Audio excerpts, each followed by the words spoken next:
La primera carta de Pablo a los Corintios, capítulo 12.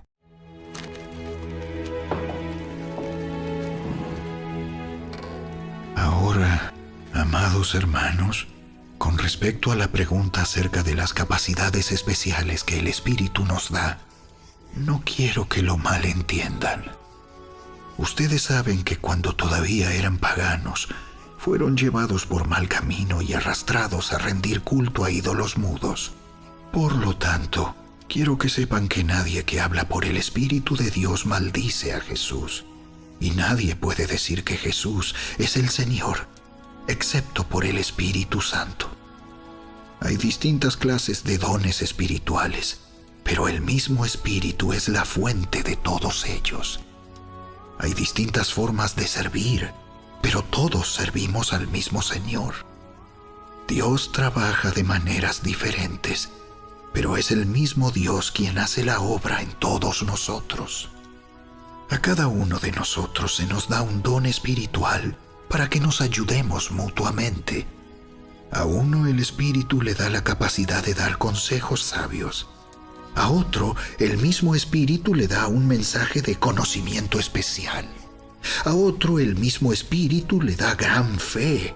Y a alguien más ese único Espíritu le da el don de sanidad. A uno le da el poder para hacer milagros y a otro la capacidad de profetizar. A alguien más le da la capacidad de discernir si un mensaje es del Espíritu de Dios o de otro espíritu. Todavía a otro se le da la capacidad de hablar en idiomas desconocidos, mientras que a otro se le da la capacidad de interpretar lo que se está diciendo. Es el mismo y único Espíritu quien distribuye todos esos dones. Solamente Él decide qué don cada uno debe tener. El cuerpo humano tiene muchas partes, pero las muchas partes forman un cuerpo entero. Lo mismo sucede con el cuerpo de Cristo. Entre nosotros hay algunos que son judíos y otros que son gentiles, algunos son esclavos y otros son libres, pero todos fuimos bautizados en un solo cuerpo por un mismo Espíritu, y todos compartimos el mismo Espíritu. Así es. El cuerpo consta de muchas partes diferentes, no de una sola parte. Si el pie dijera, no formo parte del cuerpo porque no soy mano, no por eso dejaría de ser parte del cuerpo. Y si la oreja dijera, no formo parte del cuerpo porque no soy ojo, ¿dejaría por eso de ser parte del cuerpo? Si todo el cuerpo fuera ojo, ¿cómo podríamos oír? O si todo el cuerpo fuera oreja, ¿cómo podríamos oler? Pero nuestro cuerpo tiene muchas partes, y Dios ha puesto cada parte justo donde Él quiere. Qué extraño sería el cuerpo si tuviera solo una parte.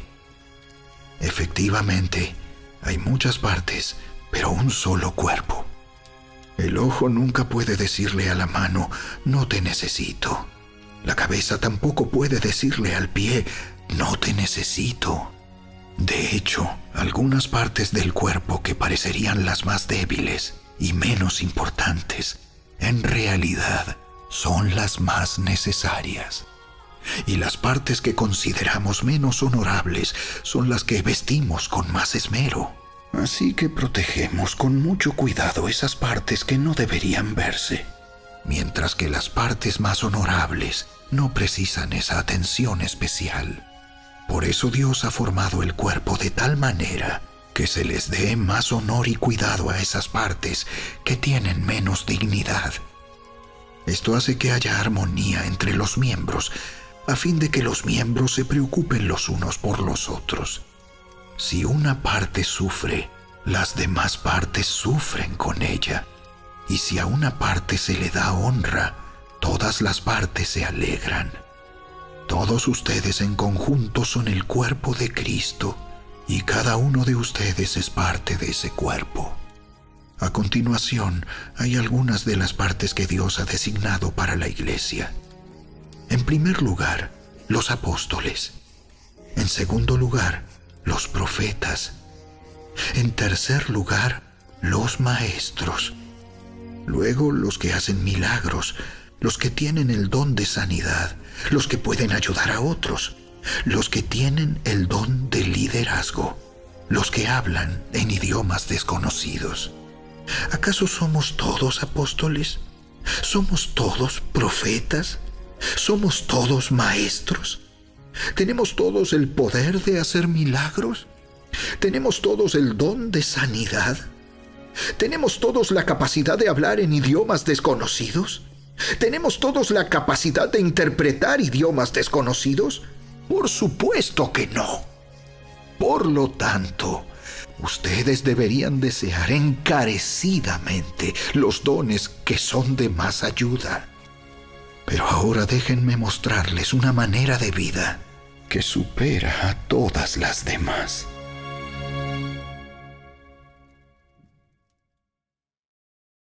La primera carta de Pablo a los Corintios, capítulo 13.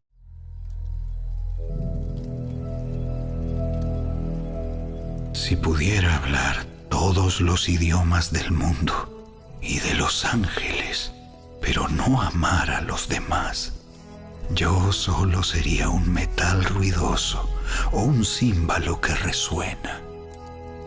Si tuviera el don de profecía y entendiera todos los planes secretos de Dios y contara con todo el conocimiento, y si tuviera una fe que me hiciera capaz de mover montañas, pero no amara a otros, yo no sería nada. Si diera todo lo que tengo a los pobres y hasta sacrificara mi cuerpo, podría jactarme de eso. Pero si no amara a los demás, no habría logrado nada. El amor es paciente y bondadoso.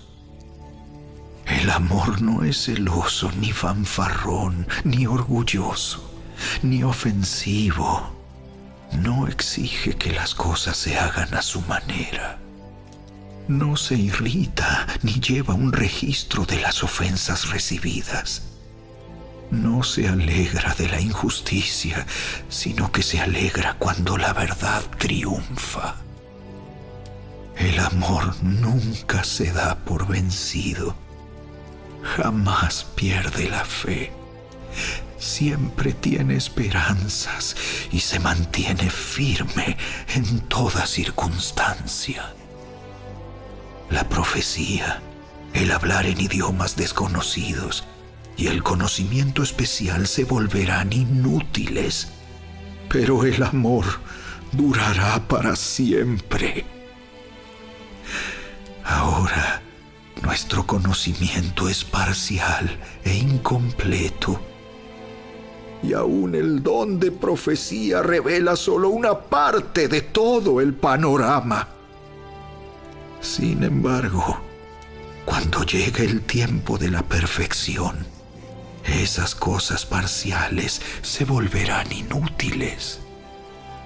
Cuando yo era niño, hablaba, pensaba y razonaba como un niño. Pero cuando crecí, dejé atrás las cosas de niño. Ahora vemos todo de manera imperfecta, como reflejos desconcertantes. Pero luego veremos todo con perfecta claridad. Todo lo que ahora conozco es parcial e incompleto, pero luego conoceré todo por completo. Tal como Dios ya me conoce a mí completamente.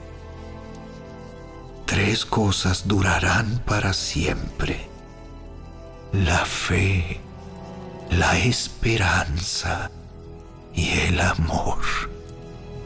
Y la mayor de las 3 es el amor.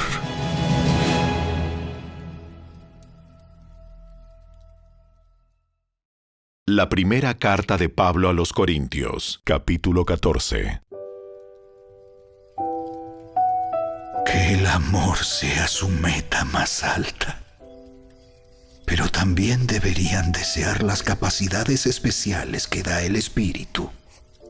Sobre todo, la capacidad de profetizar. Pues si alguien tiene la capacidad de hablar en lenguas, le hablará solamente a Dios, dado que la gente no podrá entenderle. Hablará por el poder del Espíritu, pero todo será un misterio. En cambio, el que profetiza fortalece a otros, los anima y los consuela.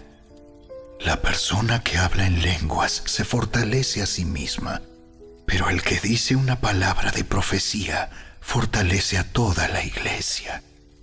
Yo desearía que todos pudieran hablar en lenguas, pero más aún me gustaría que todos pudieran profetizar, pues la profecía es superior que hablar en lenguas, a menos que alguien interprete lo que se dice, para que toda la iglesia se fortalezca.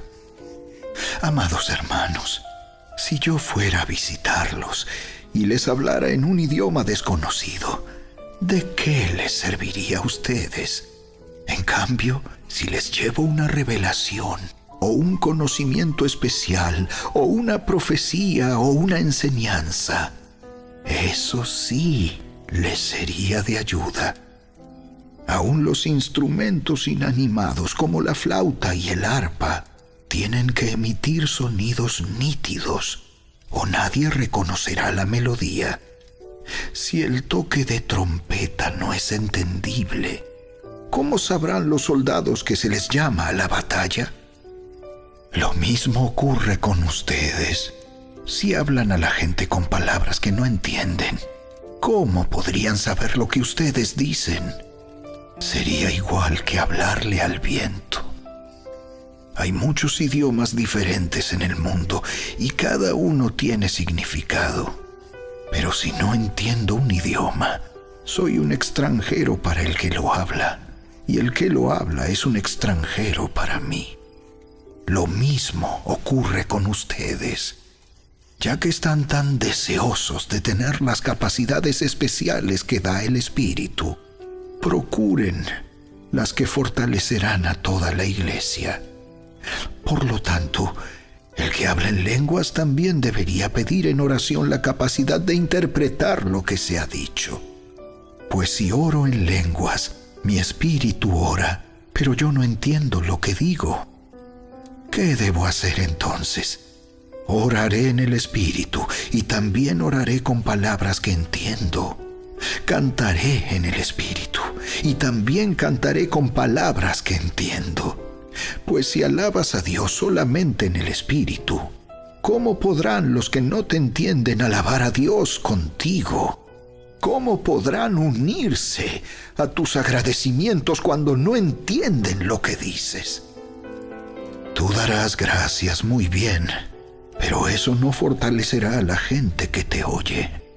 Yo le agradezco a Dios que hablo en lenguas más que cualquiera de ustedes, pero en una reunión de la iglesia, para ayudar a otros preferiría hablar 5 palabras comprensibles que 10,000 palabras en un idioma desconocido. Amados hermanos, no sean infantiles en su comprensión de estas cosas. Sean inocentes como bebés en cuanto a la maldad, pero maduros en la comprensión de asuntos como estos. En las Escrituras está escrito: hablaré a mi propio pueblo en idiomas extraños y mediante labios de extranjeros, pero aún así no me escucharán. Así que, como ven, el hablar en lenguas es una señal no para los creyentes, sino para los incrédulos. La profecía, sin embargo, es para el beneficio de los creyentes, no de los incrédulos. Aún así, si los incrédulos o la gente que no entiende esas cosas entran en la reunión de la iglesia y oyen a todos hablando en un idioma desconocido, pensarán que ustedes están locos. Pero si todos ustedes están profetizando y los incrédulos o la gente que no entiende esas cosas entran en la reunión, serán convencidos de pecado y juzgados por lo que ustedes dicen. Al escuchar sus pensamientos secretos quedarán al descubierto y caerán de rodillas y adorarán a Dios declarando: en verdad, Dios está aquí entre ustedes. Ahora bien, mis hermanos, hagamos un resumen.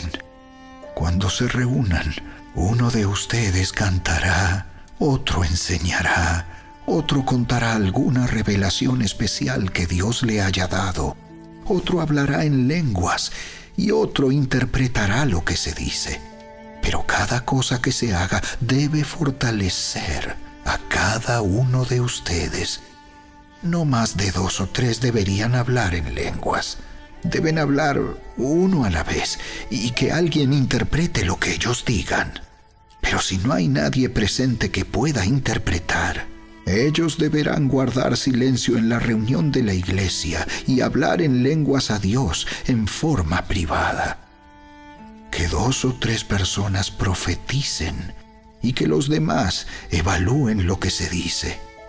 Pero si alguien está profetizando y otra persona recibe una revelación del Señor, el que está hablando debe callarse. De esa manera, todos los que profeticen tendrán su turno para hablar, uno después de otro, para que todos aprendan y sean alentados. Recuerden que la gente que profetiza está en control de su espíritu y puede turnarse con otros, pues Dios no es Dios de desorden, sino de paz. Como en todas las reuniones del pueblo santo de Dios, las mujeres deben guardar silencio durante las reuniones de la iglesia. No es apropiado que hablen. Deben ser sumisas, tal como dice la ley. Si tienen preguntas, que le pregunten a su marido en casa, porque no es apropiado que las mujeres hablen en las reuniones de la iglesia. ¿O acaso piensan, corintios, que la palabra de Dios se originó con ustedes? ¿Son ustedes los únicos a quienes fue entregada? Si alguien afirma ser profeta o piensa que es espiritual, debería reconocer que lo que digo es un mandato del Señor mismo. Pero si no lo reconoce, Él tampoco será reconocido. Por lo tanto, mis amados hermanos, con todo corazón deseen profetizar y no prohíban que se hablen lenguas. Pero asegúrense de que todo se haga de forma apropiada y con orden.